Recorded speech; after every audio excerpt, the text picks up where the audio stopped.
Hello दोस्तों, कैसे हो प्यारे दोस्तों। आज मैं आपके लिए लाया हूँ एक बहुत बड़ी प्रेरणादायक और मोटिवेशनल कहानी जो एक राजा की है। कहानी बड़ी दिलचस्प और दिल को छूने वाली है। कहानी को पूरा सुने और आप अपने कमेंट बॉक्स में ज़रूर लिखें ये कहानी आपको कैसी लगी, और साथ ही इस कहानी को अपने दोस्तों को भी शेयर करें और सब्सक्राइब करें ताकि आपके साथी भी इस कहानी से कुछ ज़रूर सीखें। बिना समय खराब किए मैं कहानी को शुरू करता हूँ। प्यारे साथियों, इस कहानी को अच्छी तरह से ध्यान से सुने। एक बार एक राजा था। एक बार काफी समय पहले की बात है। एक बार एक राजा था जो अपने शिकारियों के साथ अपने राजमहल से शिकार करने निकला। बारिश का मौसम था, शाम होने जा रही थी। अचानक आकाश में काले काले बादल छा गए और मूसलाधार बारिश होने लगी। कैसी बारिश होने लगी? मूसलाधार बारिश होने लगी। चारों तरफ पानी ही पानी नजर आने लगा। राजा अचानक अपने शिकारियों से पीछे रह गया और घने जंगल में भटक गया। जंगल बहुत घना था। जंगल पेड़ों से पूरा ढका हुआ था और जंगली जानवरों से भरा हुआ था।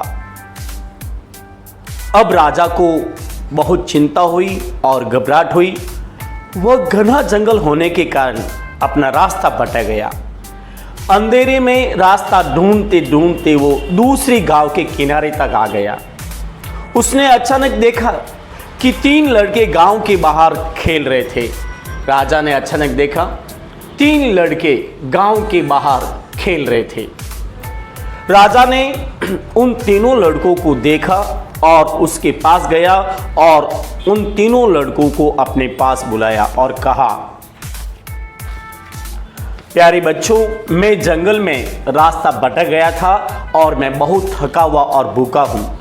क्या तुम मेरे लिए थोड़ा पानी और भोजन ला सकते हो? लड़कों ने कहा, हाँ, हम जरूर घरों से आपके लिए पानी और भोजन ला सकते हैं। तीनों लड़के घरों की ओर दौड़े और राजा के लिए पानी और भोजन लाए। राजा ने भोजन और पानी पिया और राजा उन लड़कों के उत्साह और सहयोग की भावना देखकर बहुत प्रसन्न हुए। राजा ने उन लड़कों को कहा, प्यारे बच्चों, तुम अपने जीवन में क्या करना चाहते हो? तुम अपने जीवन में क्या चाहते हो? मैं तुम्हारी कुछ मदद करना चाहता हूं। ये बात सुनकर तीनों लड़के थोड़ी देर सोचते रहे और उनमें से एक लड़के ने कहा, मुझे धन चाहिए। मैंने अपने जीवन में अब तक 2 वक्त भरपेट भोजन नहीं किया, अच्छे कपड़े नहीं पहने, अच्छे जूते नहीं पहने, इसलिए मुझे कुछ धन चाहिए ताकि मैं अच्छा जीवन जी सकूं। राजा ने कहा, मैं तुम्हें बहुत धन दूंगा। राजा ने क्या कहा? मैं तुम्हें बहुत सारा धन दूंगा। और राजा ने उस लड़के से खुश होकर कहा, मैं तुम्हें बहुत सारा धन दूंगा। फिर राजा की बात सुनकर वो लड़का बहुत खुश हुआ। अब राजा ने दूसरी लड़के से कहा, तुम्हें क्या चाहिए? तो दूसरे लड़के ने कहा, मुझे एक बड़ा सा बंगला और एक घोड़ा गाड़ी चाहिए। दूसरे लड़के ने राजा को बताया, मुझे एक बड़ा बंगला और घोड़ा गाड़ी चाहिए ताकि मैं आराम से रह सकूं। राजा ने कहा, मैं तुम्हें एक अच्छा बंगला और एक बहुत बढ़िया घोड़ा गाड़ी दूंगा। राजा की बात सुनकर दूसरा लड़का बहुत खुश हुआ और राजा ने तीसरे लड़के से पूछा, तुम्हें क्या चाहिए? तीसरे लड़के ने कहा, मुझे धन दौलत नहीं चाहिए, नहीं मुझे बंगला चाहिए। मुझे तो अपना आशीर्वाद दे दीजिए कि मैं पढ़ लिख कर एक अच्छा नागरिक बन सकूं ताकि मैं अपने देश की सेवा कर सकूं। तीसरे लड़के की बात सुनकर राजा बहुत प्रसन्न हुए।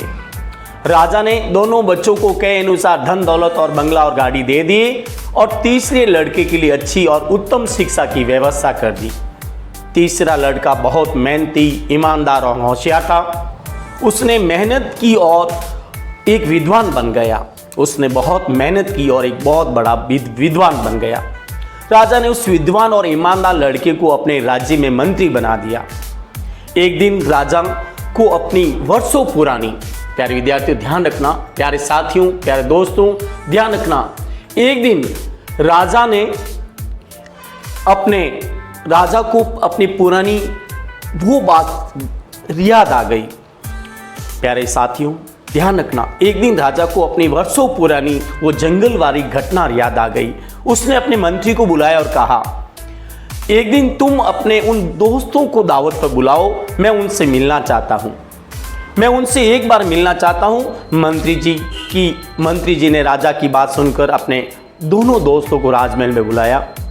राजा उन तीनों दोस्तों को एक साथ फिर देखकर बहुत खुश हुए। राजा ने दोनों दोस्तों का हालचाल पूछा। मंत्री जी का वह दोस्त जिसने धन दौलत मांगी थी, उसने राजा से कहा, राजा साहब, मैंने आपसे धन दौलत मांगकर बहुत बड़ी गलती की। मैं धन पाकर बहुत आलसी हो गया। मेरा कुछ धन चोरी हो गया और कुछ धन मैं बेफालतू में खर्च कर दिया। आज मैं उसी राह पर आ गया हूं जिस स्थिति में आपने मुझे उस समय देखा था। अब बंगला और घोड़ा गाड़ी मांगने वाला लड़का भी अपने दुख भरी कहानी सुनाने लगता है। वो कहता है, महाराज, मैं अपने बंगले में ठाठ से रह रहा था, लेकिन कुछ वर्षों पहले ही आई बाढ़ ने मेरा सब कुछ बर्बाद कर दिया और मैं उसी स्थिति में आ गया हूं जिस स्थिति में आपने मुझे देखा। उन बातों को सुनकर राजा बोले, इस बात को अच्छी तरह से जीवन में गांठ मांग लो। धन संपदा सदा हमारे पास नहीं रहती है, पर ज्ञान और शिक्षा मनुष्य के जीवन में हर समय काम आते हैं। धन की तो चोरी हो जाती है, लेकिन ज्ञान और शिक्षा की कभी चोरी नहीं होती। शिक्षा ही व्यक्ति को बड़ा और विद्वान बनाती है, इसलिए सबसे बड़ा धन शिक्षा और ज्ञान है। अगर एक आदमी के पास ज्ञान और शिक्षा है तो धन स्वतः ही उसके पास आ जाएगा। लेकिन दोस्तों, आज के युग में शिक्षा और ज्ञान के साथ साथ एक व्यक्ति को समय अनुसार अपडेट बदलना भी बहुत जरूरी होता है। आजकल बड़ी बड़ी कंपनियों से इंजीनियर को कंपनियों से बाहर निकाल दिया जाता है। इसका मतलब ये नहीं कि उनके पास शिक्षा नहीं, बल्कि उन्होंने समय के साथ अपने आप को अपडेट नहीं किया।